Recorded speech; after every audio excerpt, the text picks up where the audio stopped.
Welcome to another Retropower Uncut. I'm going to start with a quick apology, two of them actually. One for the noise on last week's video, which we didn't notice until basically it was too late to sort it. And two, if you've been buying merchandise from us and you're buying from another country, all of the international sales are shipped by UPS, and we've been having a nightmare with UPS. So basically the last 3 weeks worth of orders have backed up. Now it's been resolved, they've all gone out today, but if you've ordered merchandise from another country in the last 3 weeks, then apologies for the delay, you'll get it very shortly. Right, so where are we going to start? We're going to start in the much improved fabrication shop. So I think that last week possibly we were just finishing off the concrete in the old extraction pit. And then over the course of the last week, everything's just come together. So the paint booth has been completed, admittedly by ourselves, but that's now all done. Up and running, burner working, the quad blowers, which is one of the systems we wanted, one of the reasons we wanted a new paint booth is that it's got the air blowers in the corners that fire up when you put it onto the bake cycle to help dry water-based paints. And we've painted the floor, which has made a ridiculous difference in here. It seems so much brighter, I think, because the light reflects off the floor and back up. It just seems such a bright and open space now. We've got one more revision on the lighting over there. One of the LED lights needs moving to be in line with all the others because it's kind of shining on top of the extraction system here at the minute. And with that done, and the curtain that's going to run across the front of the prep area, that's basically all the work complete. So the extraction system is now fully functioning in the body prep area, so they can extract dust, or if they want to do some basic priming in there, they could do that as well. So yeah, we're basically done on that, so exciting, and I think we're all going to be relieved as of now to be just moving forward and working on actual cars rather than working on the workshop, so I'm really happy. We're going to also start in the fabrication shop for another reason, and that is that we have been on the assembly side of things, all hands on deck on what we've come to know as the secret project, which quite a few people have seen in the previous episodes anyway. But that's kind of working towards some big media launch. So we've been absolutely all hands on deck with that. Consequently, the projects that are also in the assembly area haven't moved a lot in the last 2 weeks, but that project's all coming together now. All will be revealed in a few weeks' time, and as of next week we'll be back on with some of the other projects. So we'll be able to see the latest happenings on Utah and on the Chevette, and then we're going to be moving forward to the next round of cars to completion, which will probably include the Stratos and the Mustang. In the meantime, in here, metalwork-wise, Tom and George have both essentially been working on the Land Cruiser for the last few weeks. So I think the last time we saw what Tom was doing, he'd just buttoned up all of the rust repair work. He was doing the transmission tunnel, the fixings of the captive nuts that fix that onto the floor. And then that allowed him to move forward to the shifter mechanism. So underneath this cover, there is now a fabricated plinth onto which the shifters are going to mount. So there's two of those, one for the actual gear shift for the auto box and one for the range change. We've done a recess in there so they sit at a nice angle, and then that shoots the cables forwards and through a little bulkhead in the front of that recess where they pass from the inside of the car to the outside.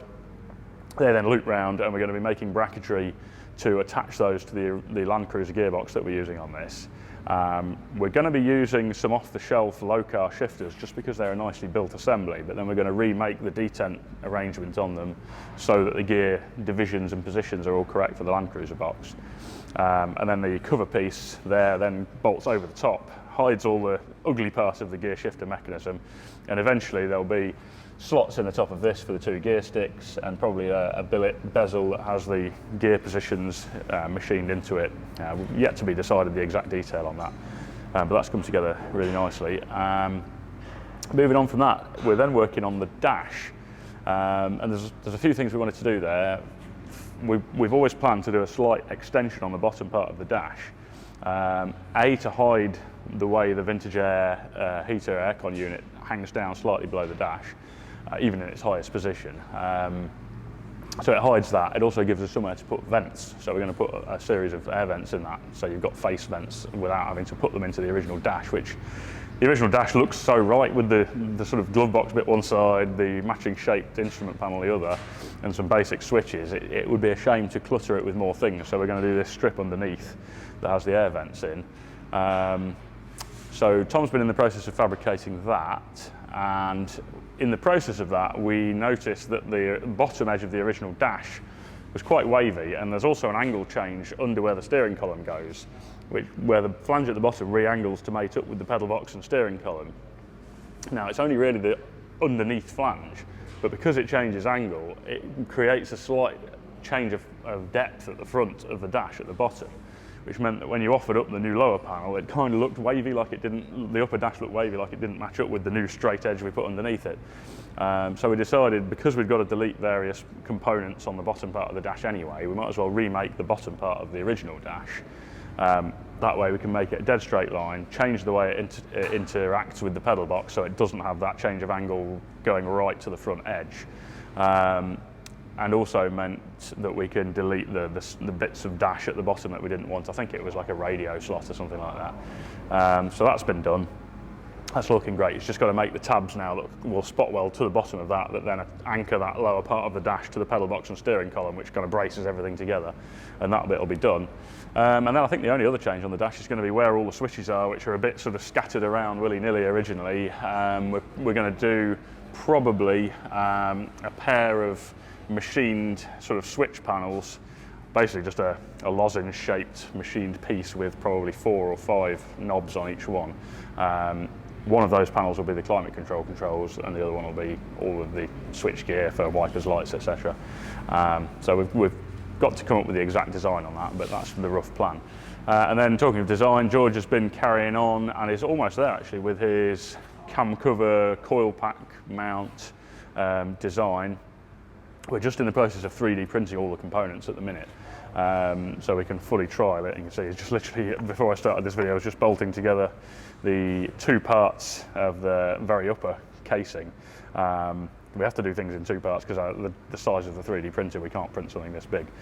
So the main part here is the bit that covers the cams, takes the original oil seal on the bottom. Takes the original oil seals in here, which seal against the tubes that go down towards the spark plugs. We're then using these coil-on plug units, which you probably saw in the 3D model we did and showed last week or the week before. They go down, bolt into there. They're all going to sit there with the wiring hidden inside here. Wiring comes out at the back. There's been a slight revision on this now in that we've done some scallops between some of these bolts, top and bottom, to allow some airflow through, just to keep the coil packs cool. And then over the top of all of that will go these covers, so that actually with the fully assembled unit you don't see any wiring there at all. All the coil pack wiring is completely hidden away. There's then a little oil filler neck, which we've also 3D printed, which is going to go on the front here. And the plan with that is that it replicates the position of the power steering fluid reservoir on this side, so you'll have 2 nice symmetrical caps. He's also finished the design of the cam belt covers, done a 3D printed trial on those, and designed the way they mount at the front, because there was a little bit of a concern. The originals only mount at the back here and here, and with this being aluminium, it's going to be quite a bit of weight flapping around. We couldn't really just attach it in 2 points at the back. So he's done a little bracket that comes through into these parts of the lower belt cover here. They have a flange on top, and basically with this front cover removed, you bolt the main part down onto that. That stabilises the whole assembly, and then this front belt cover goes on last. So yeah, I think he's pretty much there with that. And then the next thing really, and this is the only other major sort of re-engineering job on this, is going to be the inlet manifold. So the next step is going to be designing the inlet manifold to run a 4-barrel throttle body on the top here, and a big pancake filter. As it stands at the minute, I think we're going to get Autodesk on the case with that. I know that they were quite keen to be involved with some parts of this project, so Richard Stubley's been asking me whether there's something that's reasonably complicated that they can work with us on, and that seemed to be a suitable job. So at the moment the plan is that Autodesk are going to be on with the design of that inlet manifold quite shortly. Bumper was the only other change on this, so we talked with the owner about bringing the bumper in tighter, which we've done. We've basically shortened the chassis legs, moved these back, re-drilled them, remounted these gusset sections further back, as far back as we realistically could, given the position of the leaf springs here, which has just tucked it in a little tighter. And I think we're going to do one more revision possibly on the length. We have already shortened this quite a bit. Well, what I'm going to do now is run the look of that past the owner and see what he thinks. I'm pretty happy with it how it is. It may be that we shorten this a tiny bit more, but I think it's quite subtle, the change at the moment. I think we've taken it back about 2 inches, shortened each end by about 1 inch, I believe, and I think it just makes it look a little bit more compact and in proportion at the front. So yeah, happy with that. Basically carrying on with the dash, finishing that, then we're going to be on with mounting the seats, or designing and mounting the seats, I should say, and as I say, the inlet manifold design, and then we'll move on to designing the rest of the engine bay parts. So we've still got to do the heater fan box that sits down here, and we've got to do the radiator, and we'll be designing a screen wash tank to go in here somewhere. So there's a few tanks and components still to design on that, but it's coming together. Stu is working on the Morris, which is looking absolutely awesome because we've got the final wheels on it, and big giveaway here is that the final colour is going to be the colour that the wheel centres are. I don't know if we mentioned this before actually. It's been a controversial decision. The owner said from the very start that he wanted it to be purple. I mean, he talked about the Ford purple, I think it's called Velvet, purple Velvet, and I wasn't mad keen on that. And we talked about a few other ideas, definitely all kept coming back to purple. So we've been doing loads and loads of purple trial colour spray outs. And eventually we've settled on a custom mix, which is based on the Rolls-Royce, I'm going to forget the name of it now, I think it's something like Twilight purple, which is also very similar to the BMW colour of the same name, I guess because the two companies are linked. So we've done our own mix with some additional pearl additives in there, which give it a slightly bluer tinge. I was concerned it was slightly too pink in certain lights. It's made it more blue and given it a much bigger flip from the highlights to the shadows, so you get a bigger colour change basically depending on how the light hits it, which is going to work really well on the sort of curvy shapes of that. So I think it's going to look absolutely stunning. So we needed to make that colour choice so we could paint the wheel centres, so we could build up the split rims because they need to be painted before they're built, and so we could get them on the car to do the final wheel clearance checks. We've had a set of mock-up wheels on it the whole time, but I wanted the actual wheels with the actual tyres on to be 100% sure, and that's what Stu's been on with. He's basically been going through the full wheel travel range with it. He's rolled the lips right in now, just massaged the lips slightly outwards just to give us a tiny bit more and made sure they're dead symmetrical side to side.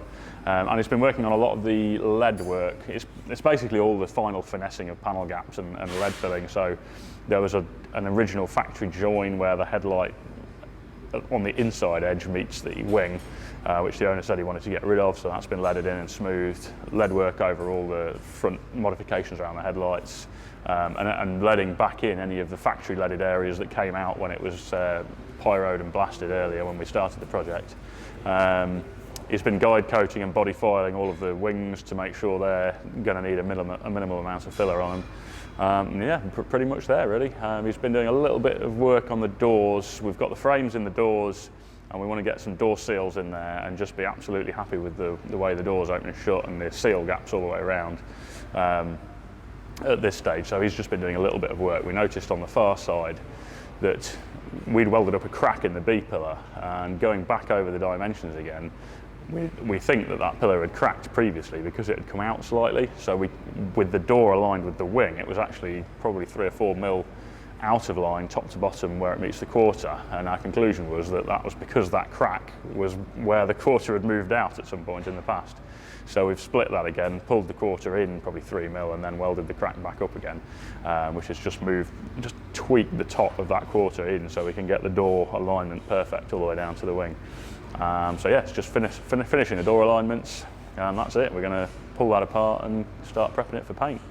And I'm talking about pulling things apart. We've got two new projects here. So one of them's a future one, which is next door. I'll mention that in a minute. This is actually the next arrival, so this is going to be the next into metalwork, following on from the Morris. It's a repeat customer. As you can see, it's a Mark II Jag, partially inspired by the Utah Jag that we're just finishing. But as it stands at the minute, the plan with this is we're going to make it into a two-door coupe. Now this is going to be quite a tall order. There's a lot of metalwork involved, and I've seen it done before, and all the ones I've seen don't look right for various reasons. What we're doing, which probably separates it from most, is that we're going to change the roof line. They tend to look proportionally a bit strange when you make it a two-door, even when I've seen them with longer front doors, usually not long enough though. But getting that proportion right is very difficult without the roof, because the rear window just looks a strange proportion. So the plan is to actually alter the roof line. It'll be the same at the front, but rake it further down at the back, bring the rear window further in, which will inevitably mean remaking a large proportion of the roof skin at the back. Moving the B-pillar way back, and then making much longer front doors. Obviously we'll have to do custom frames, custom glass. It's by no means an easy task, but we're going to try and rein in the complications elsewhere a little bit, to try and avoid a ridiculous amount of bespoke fabrication. So it is going to stay with a straight 6, although not one of these. It'll probably stay on the live axle. These are subject to change at the minute, because we haven't even had the sort of big meeting here to discuss the plans.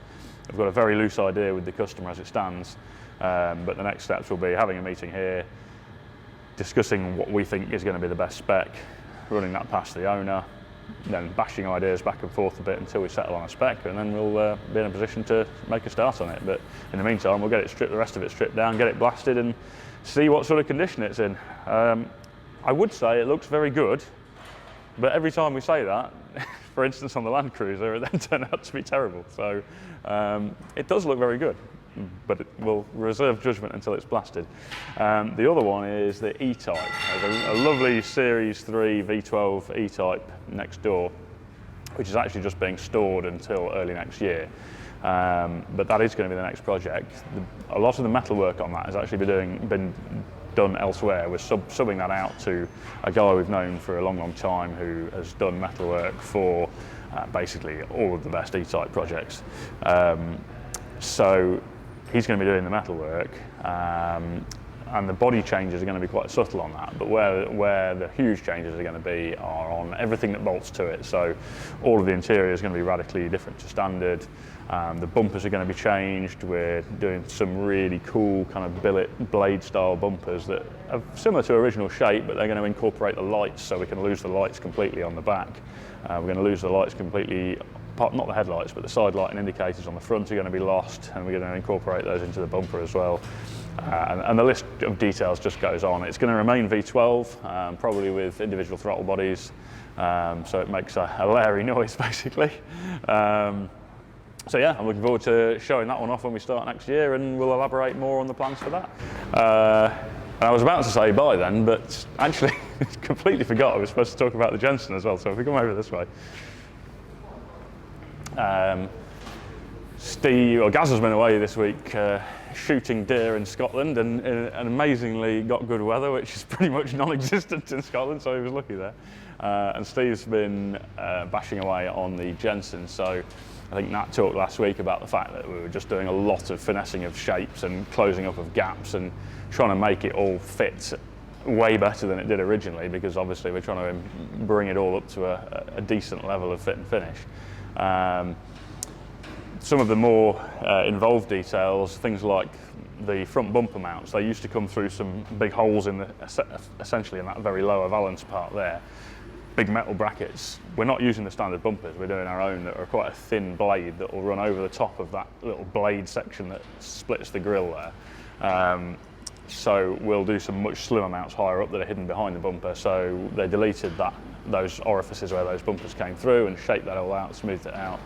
The actual blade section in the middle, we also noticed, was really flimsy and thin, and we were worried about that vibrating and cracking, so we've beefed that up with a lot of extra fiberglass on that to stiffen it up. Again, for those who haven't watched these episodes previously, We are actually doing some carbon fibre parts for this. I don't know whether that front section will be yet, but certainly the main body part at the back, we're going to be doing all of this work on it to make it good, but then take a mould from it and make a carbon fibre body.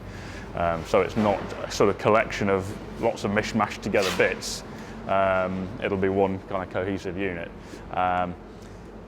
What else has been on with the sill? That's another one. We are doing these whole sill panels, which is actually what Steve's working on now, in carbon fibre. Now that section runs down the sill and up and includes the rear section of the front wing, if you like. Now originally they were mounted in a ridiculously bad way. They were just self-tapered through like a welded flange. There's an outward flange on the body side frame where the sill is. There's basically an upper lower section, and they have an outward facing spot welded flange. And they were literally self-tapered through that flange, which is, we were totally against doing that. I mean, we didn't want to use self-tappers, and the flange is not really suitable to put a bolt through. It's only quite a narrow flange anyway. So we were racking our brains how to do that better, and decided to actually extend the sill section right up into the door shut. So it comes right up to where the seal flange is on the door shut area. So they've been glassing that new section in, smoothing all that out. And then that will then bolt down into some captive nuts in the top face, which we can then cover with the sill trim tread plate, so we can hide the fasteners completely there. Also the underside we're going to revise. That used to just again be spot welded up, self-tapered up into the underside of the sill, which again isn't really good enough. So we're going to make a welded flange on the bottom of the chassis underneath that we can then put threaded inserts in and bolt that properly up from underneath, so it's all securely fixed. Likewise, where the flanges at the top of it, where they bolt into the side of the main lower body section there, they were just self-tapered in, so we're making captive nut plates which will be bonded into the fiberglass there, so it can be bolted in properly with decent bolts. So it's literally that story over and over again. The whole thing originally was just kind of cobbled together roughly right, self-tapered up, and that was good enough. Obviously it isn't good enough for us, so it's going through everything and making sure that every part of it is mounted in a decent fashion, that there's thought gone into what fasteners are going to be on display, what type of fasteners they are. There's thought into all the panel gaps. For instance, the middle section of the bonnet where it meets the scuttle was about a 10mm gap, whereas we're trying to aim for sort of 5mm-ish all round, so building that up to take it back and just closing all the gaps up so they're nice and even and well proportioned all round. But yeah, they're making good progress on the front, and it won't be too long until we can start moving on to the back, where there's going to be a bit more major surgery for the width of the arches. So yeah, looking forward to seeing that evolve. Now it really is the end of the video. We'll see you next week.